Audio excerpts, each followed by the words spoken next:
This is a dynamic mantle rope. It can hold the weight of a car, but yet, when beginners rely on this rope for the first time, 10 meters up on an indoor climbing wall, they think they're going to die. Now, is it the rope that is risky, or is it in our head? This is Annapurna.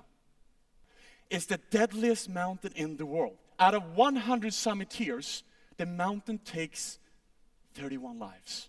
As crazy as it seems, I am somewhere climbing on this mountain. Now let's see if you can find me, okay? Okay, I'll give you some handicap, I'll give you that. Okay, now, let's zoom in. Can you find me? No one? One more time. Zoom in.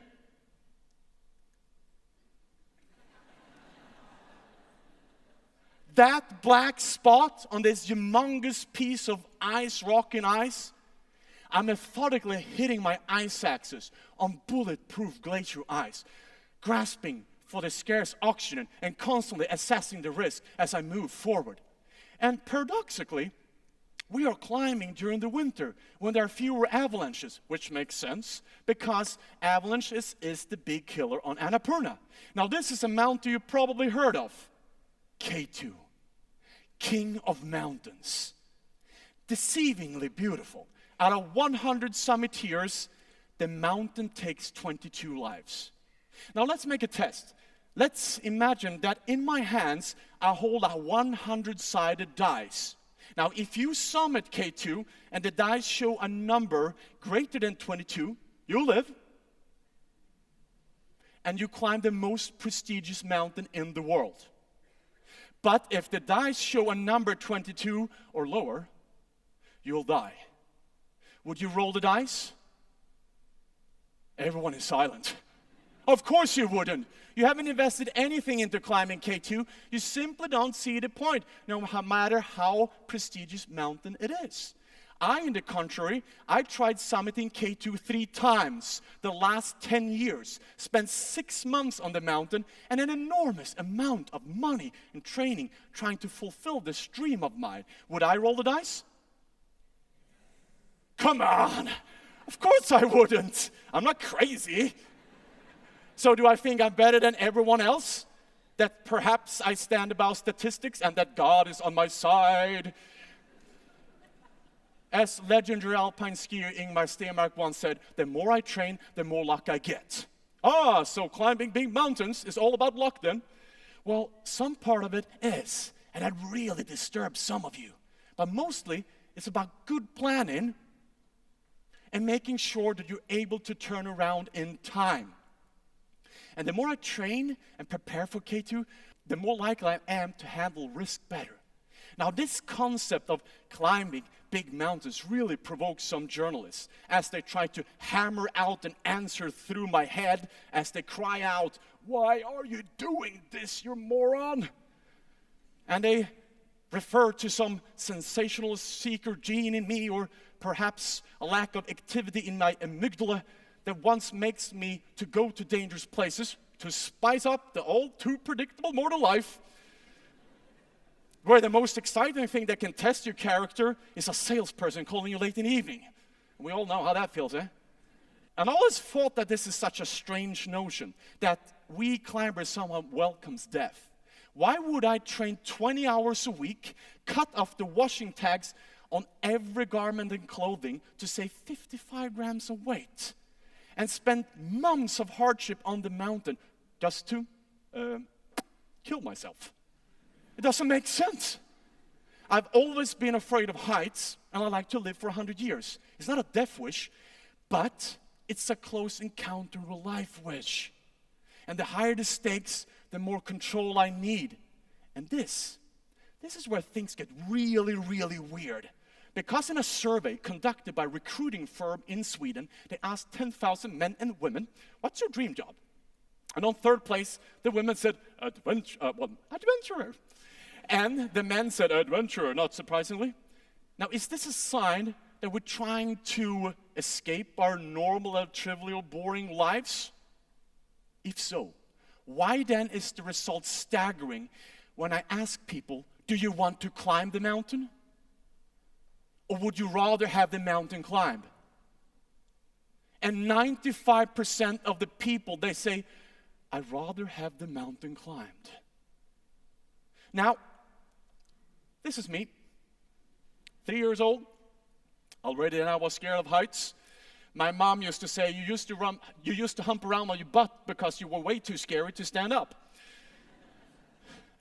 When I started school, I used to dream about climbs in the Himalayas, and maybe an unrealistic dream considering the fact that I was raised in the flattest parts of Sweden, where they have the motto, it's never too late to give up. And much thanks to my friend Pemba Sherpa, my first visit to Nepal, my perspective on risk changed for the better. You see, I told Pemba where my climbing career started, highest mountain in Sweden. Kebnekaise, 2,170 meters back then. And Pemba, he went numb. What did I say? Did I say something wrong? And Pemba, you're okay. And Pemba stared right back and he said, 2,117 meters? I have never been so low in my life. And clearly what is normal for the spider is chaos for the fly. Fear is not real. Fear is a construct. Danger is real.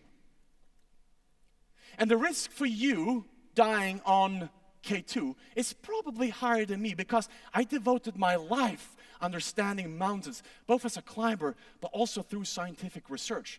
But the consequence of you and me falling from the mountaintop is the same. We'll die. And as a kid, I used to climb trees. I loved that. And I ate dirt. Yeah, I know it sounds crazy, but who wants to be normal? So I climbed trees, I ate dirt, and I had bruises all over my body, and it was awesome.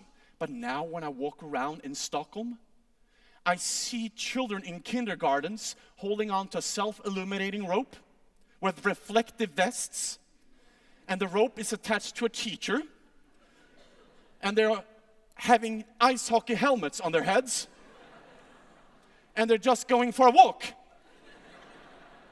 And I wonder, is there a limit how protected we can get before it tilts over and starts damaging us? Dr. David Eberhard argued that risk should be prescribed to some people. Now, I have arguably devoted my life to control the uncontrollable. I hope for the best, but I prepare for the worst. I check, I double check, I even trouble check. I am a control freak that hates leaving things to chance. Still, shit happens. And sometimes I need to go to dangerous places just to be reminded that there are things out of my control.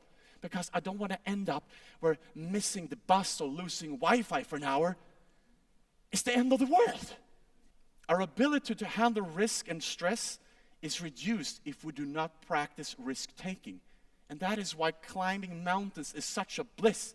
Because not only does it teach me what is important in life, but also what to prioritize. And ladies and gentlemen, that is not the Wi-Fi.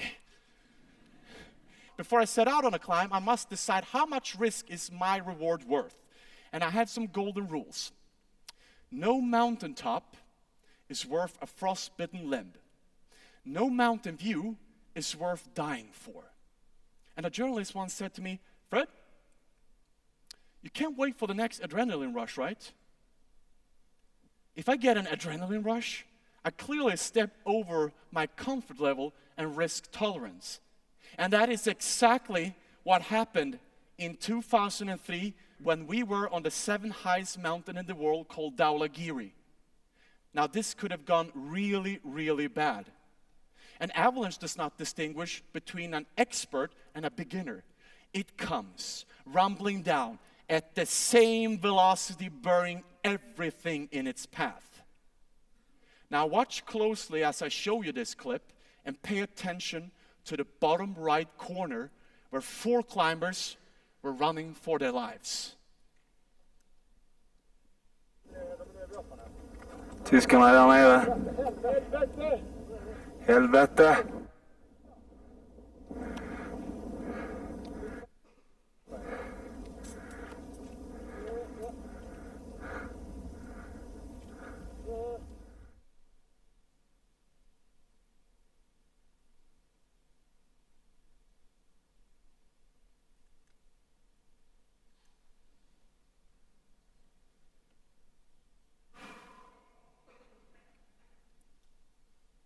Now, it'll only taken one person who'd stopped 1 minute before the avalanche to tie his shoelaces. And the avalanche would have crushed him in 100 kilometers per hour. Lucky, unlucky. The risk of avalanches occurring daytime when the sun is high, melting in the snow, making it heavy, it's greater than during nighttime when it's cold and more stable. And it's easy to fall for oversimplification, classifying as something as risky and dangerous, and being victims for trolls on the internet who's always afraid and wise after the event. But it takes an effort to get to the heart of things, understanding the phenomena. And clearly, we did something wrong. We should have climbed during the night. And if we keep pushing it, we can't rely on luck. And let me ask you this, and I'm going to get close now. How many of you are afraid of heights? And I'm going to say this in a creepy way, so every one of you get afraid of heights. Raise your hand. Okay, next question. How many of you want to get rid of your fear of heights? Interesting. More than half of the hands is down. Of course they are. You can live a perfectly happy life with fear of heights, but getting rid of it requires work. We can train ourselves to handle fear of heights and how we interpret risk. Just like every time I come back from an 8,000 meter climb, mountains in Sweden seem smaller. Doesn't make me unconcerned to risk. It just makes me understand what I'm truly capable of. And being capable, living out your true potential, isn't that what advertisements are constantly bombarding us with? Be this, be that, you can be great. Not everything is what it seems.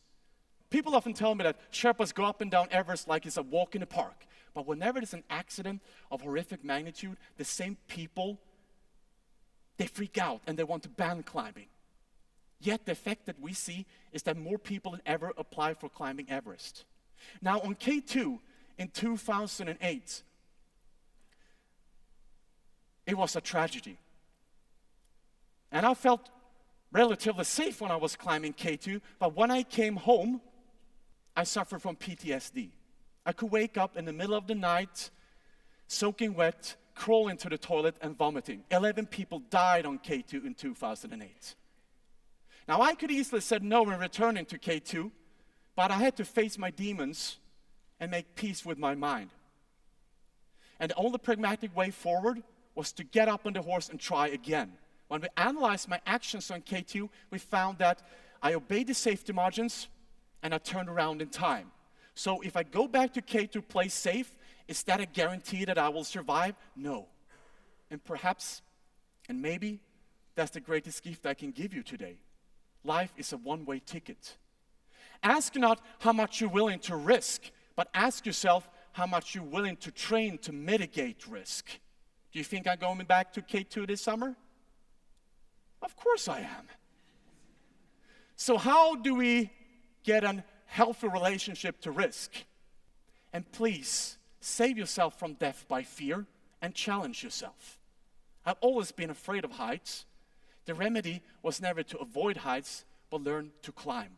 Thank you very much.